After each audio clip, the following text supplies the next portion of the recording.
Hello friends, mission job में आपका स्वागत है। आज हम लोग देखेंगे एक और बहाली जिसका नाम है bark BARC Bhabha atomic research centre में रिक्रूटमेंट निकली है 2023 में।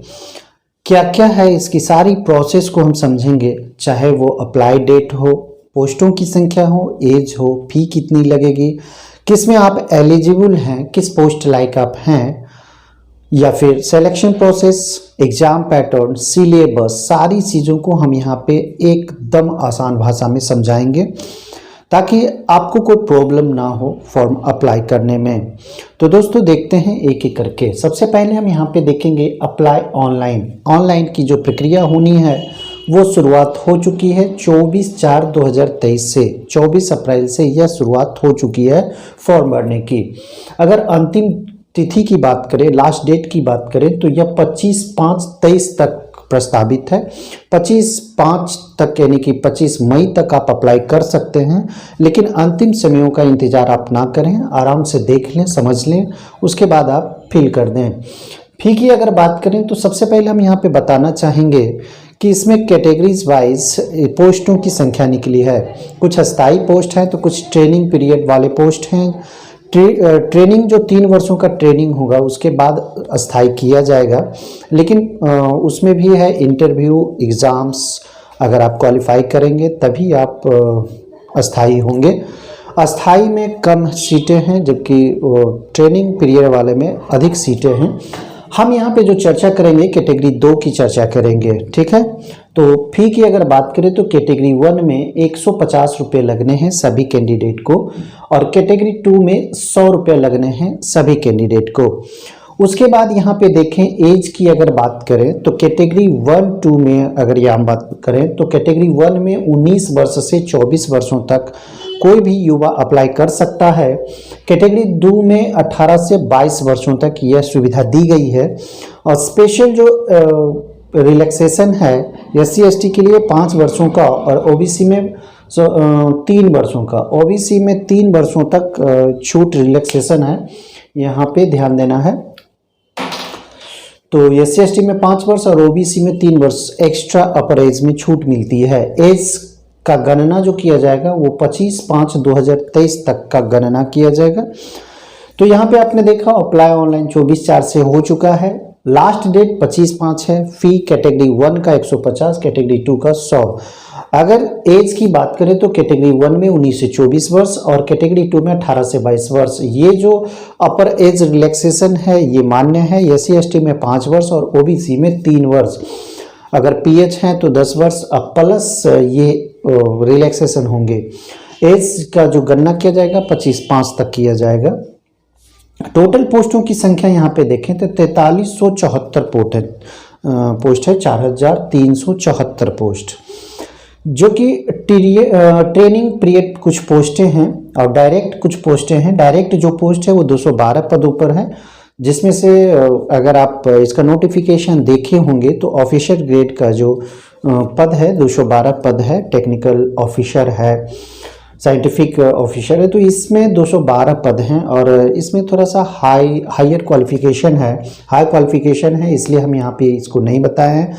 कैटेगरी 1 में 1216 पद है और इसमें भी हाई क्वालिफिकेशन है, इसलिए हम यहाँ पे नहीं बताना उचित समझे।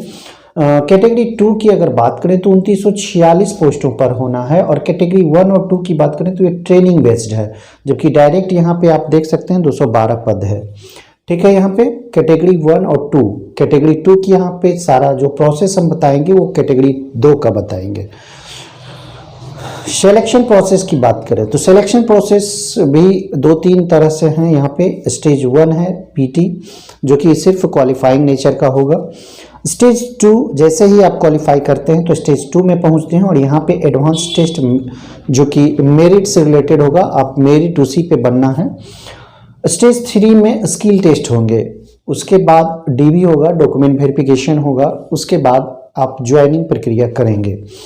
तो अगर आप इतना समझ गए होंगे तो हम लोग मोस्ट वैकेंसीज पोस्ट वाइज देखेंगे, जिसमें ज़्यादा वैकेंसीज है अमूमन लोग उसी वैकेंसी को ज़्यादा फिलअप करते हैं जिसमें ज़्यादा मात्रा में पोस्ट होते हैं। और यहाँ पे जो जो ज़्यादा हाई मात्रा में यानी कि ज़्यादा मात्रा में पोस्ट है, तो वह यहाँ पे कुछ का यहाँ पे हम वर्णन किए हैं। हाई क्वालिफिकेशन के लिए हम अभी बताए डायरेक्ट जो 212 पद है, और कैटेगरी 1 का जो 1216 पद है, इसमें बहुत ज़्यादा हाई क्वालिफिकेशन मांग रहा है। लेकिन जो न्यूनतम है इसकी हम चर्चा यहाँ पे करेंगे। पोस्ट कोड 17 है और फीटर ट्रेड है। इसमें देखिए 698 पदों की संख्या है, बहुत भारी मात्रा में यहाँ पे बहाली है। और जितने भी हम यहाँ पे देखेंगे इस सब का एलिजिबिलिटी जो है 10th पास है, मैक्सिमम 10th पास से यहाँ पे मांग रहा है। 60% मार्क्स होने चाहिए साइंस और मैथ में। तो साइंस मैथ तो रहता ही है, लेकिन 60% उसमें मार्क्स होना चाहिए, ध्यान देना है। साथ में ITI भी खोज रहा है। अब यहाँ पे देखें 18 नंबर पोस्ट कोड में ट्रेनर और मैकेनिस्ट की बहाली है। इसमें भी 213 पदों पर बहाली निकली हुई है, ठीक है। 19 नंबर पोस्ट कोड को देखेंगे तो बॉर्डर में 99 पदों पर बहाली है। सारा जो हम बता रहे हैं ये सारा एलिजिबिलिटी 10th पास है प्लस ITI। 20 नंबर जो पोस्ट कोड है इसमें मैकेनिक मशीन जो कोई टूल मेंटेनेंस में काम करेगा, 18 पोस्टों की संख्या है और सेम एलिजिबिलिटी है 10th पास ITI। 21 नंबर देखें पोस्ट कोड इलेक्ट्रीशियन में है, 399 लगभग 400 पदों पर ये बहाली है। मोस्ट एलिजिबल कर सकते हैं, फीटर है, इलेक्ट्रीशियन है, तो इन सब में बहाली भी अधिक मात्रा में है और सेम इसमें भी एलिजिबिलिटी वही है। 22 नंबर पोस्ट कोड को अगर देखेंगे तो इसमें इलेक्ट्रॉनिक मैकेनिक की बहाली है जिसमें 226 पदों पर बहाली निकली हुई है और सेम चीज़ एलिजिबिलिटी भी वही मांगा जा रहा है 10th पास, जिसमें 60% मिनिमम होने चाहिए, किसमें, मैथ और साइंस में, ठीक है। और ITI तो इसमें मोस्ट इंपॉर्टेंट है। 32 नंबर पोस्ट कोड की अगर हम चर्चा यहाँ पे करें तो प्लांट ऑपरेटर का यहाँ वैकेंसी है, बहुत अधिक मात्रा में 532, यानी कि मोस्ट जो पोस्ट है बहुत अच्छा पोस्ट है और उसका जो न्यूनतम एलिजिबिलिटी है उसी को हम यहाँ पे दिखा रहे हैं। तो प्लांट ऑपरेटर 532 पोस्टों पर बहाली निकली हुई है और इसमें 12th पास होना चाहिए।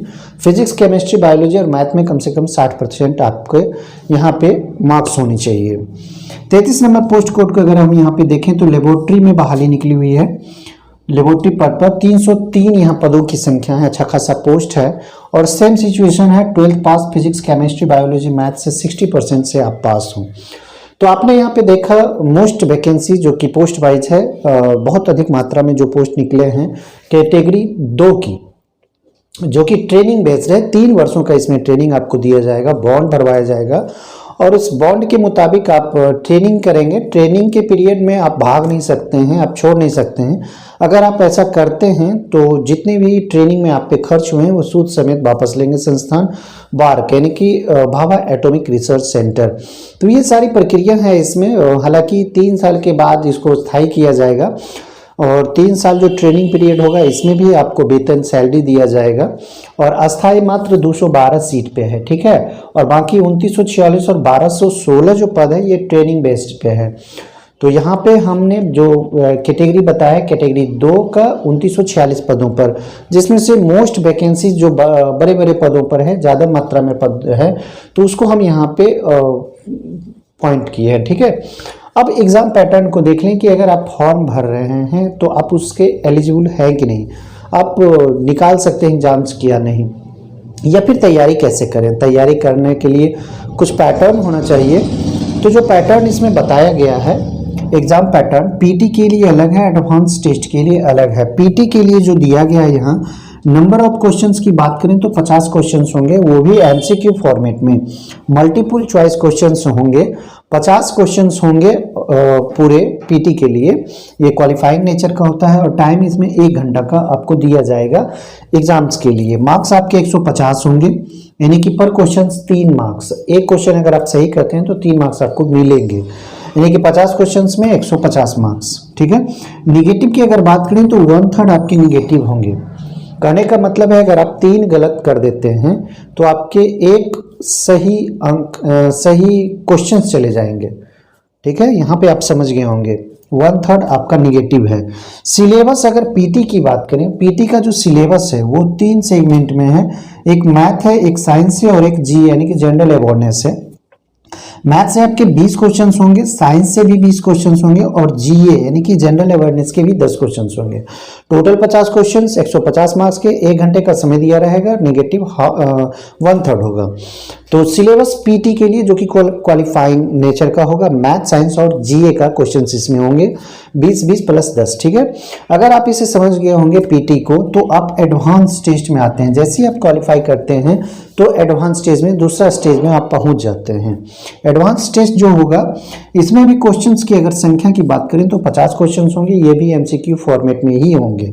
इसमें समय बढ़ जाता है, 2 घंटे का समय आपको दिया जाएगा। बाकी मार्क्स की अगर बात करें तो 150 मार्क्स ही होंगे, पर क्वेश्चन 3 मार्क। निगेटिव की अगर बात करें तो यहाँ भी आपको 1/3 निगेटिव होंगे, यानी कि यहाँ भी अगर आप 3 गलत कर देते हैं, 3 प्रश्नों को गलत कर देते हैं तो आपके 1 सही प्रश्न चले जाएंगे, ठीक है। सिलेबस की अगर यहाँ पे बात करें तो शॉर्ट सिलेबस है एडवांस टेस्ट का, यानी कि कहने का मतलब है कि रिलेटेड ट्रेड्स, यानी कि अगर आप इलेक्ट्रीशियन में भर रहे हैं तो इलेक्ट्रीशियन से संबंधित इसमें प्रश्न होंगे, सारे के सारे 50 क्वेश्चंस। तो एडवांस टेस्ट आपके संबंधित ट्रेड से होंगे, जबकि पीटी जो होगा क्वालिफाइंग नेचर का होगा, इसमें मैथ, साइंस और जीए होगा। और एडवांस टेस्ट में अगर आप क्वालिफाई करते हैं तो आपको स्किल टेस्ट के लिए बुलाया जाएगा, और स्किल टेस्ट में कोई नंबर नहीं दिया जाएगा, और मेरिट जो आपके बनेंगे वो एडवांस टेस्ट में ही बनेंगे। तो दोस्तों यहाँ पे आपने सारी प्रक्रिया को समझा। एक और यहाँ पे बात हम समझा दें कि ये जो ट्रेनिंग बेस्ड है, जो पद है कैटेगरी 2 का, जिसको हम यहाँ पे बताएं, क्योंकि यहाँ पे न्यूनतम एलिजिबिलिटी की बात की गई है, ओनली 10th पास, 12th पास, ITI साइंस से पास, तो इसमें न्यूनतम एलिजिबिलिटी है जो कि हर कोई स्टूडेंट इस चीज़ को अचीव करता है। बाकी जो यहाँ पे कैटेगरी 1 को आप देख रहे हैं 1216 पोस्ट, और एक है डायरेक्ट पदों पर बहाली, जो अस्थायी बहाली होगी 212 पदों पर, तो यह हाई क्वालिफिकेशन है, इसलिए हम यहाँ पे नहीं बताए। बाकी 3 साल का जो बॉन्ड होता है, उसके बाद उसका एग्जाम्स होता है, इंटरव्यू सेशन होता है, अगर आप उसे क्वालिफाई कर जाते हैं तो आपको भी अस्थायी कर दिया जाएगा। तो दोस्तों अगर आप समझ गए होंगे तो वीडियो को लाइक करें, सब्सक्राइब करें और दोस्तों के बीच शेयर जरूर करें। धन्यवाद दोस्त।